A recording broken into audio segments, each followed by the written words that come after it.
welcome to Cheap Joe's Art Stuff. My name is Julie and I'm here to impart some knowledge to you today via a 2-minute art tip.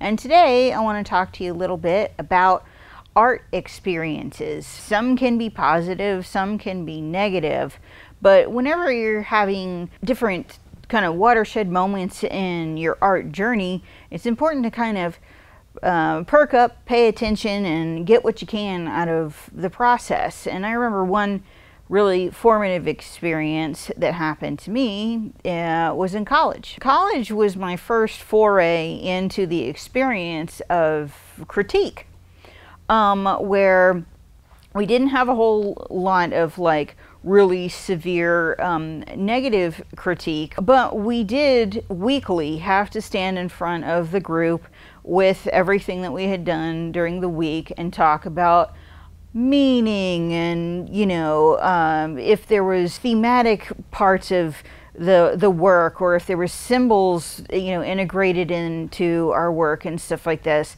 And it was my first time where I ever had a really big struggle inside of my art experience. I am one who has always kind of felt that if the art doesn't say something to you, then it's a failure, you know, in some way. If it doesn't speak to the viewer, then what does it do?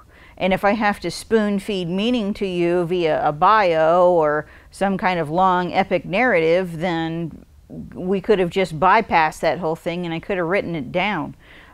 So this was a real challenge for me. It was the first time I ever really looked at how art on its own is almost independent of its marketability and its story, and you and your art being a product and its marketability.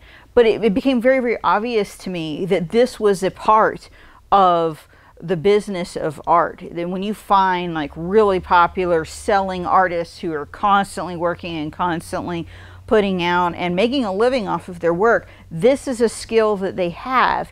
And it was one of those watershed moments for me where I learned this is not in my skill set. This is not something that I'm good at. This is not how I communicate about my work.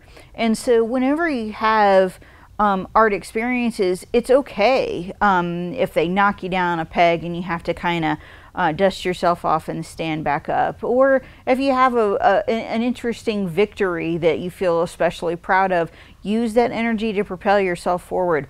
All of those kind of interchanges are important and valuable and will make you better in the end. It's important to know who you are. It's okay to not be as good at one thing as everybody else. It's just about who you are and what your path is. And so just be aware, keep your eyes open, enjoy the process, and have some fun. That's what art's about. Enjoy.